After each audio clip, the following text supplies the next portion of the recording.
বদনজর বড় খারাপ জিনিস, বড় খারাপ জিনিস। আমার কাছে অসংখ্য ফোন আসে, হুজুর কুফরি, বদনজর, ব্যবসা বাণিজ্য খারাপ, এই সমস্যা ওই সমস্যা, বাচ্চারা কথা শুনে না, পড়ালেখায় বাচ্চারা মনোযোগী না, স্বামী আরেকদিকে চিন্তা ভাবনা, স্ত্রী অবাধ্য।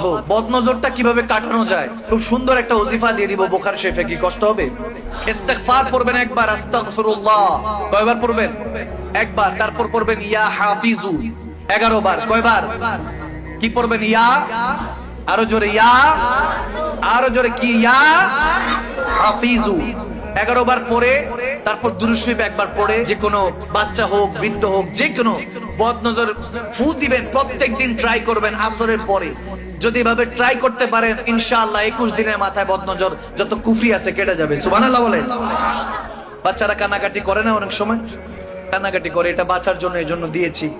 আল্লাহ কবুল করুক, আমল করার তৌফিক দান করুক, আমিন বলেন।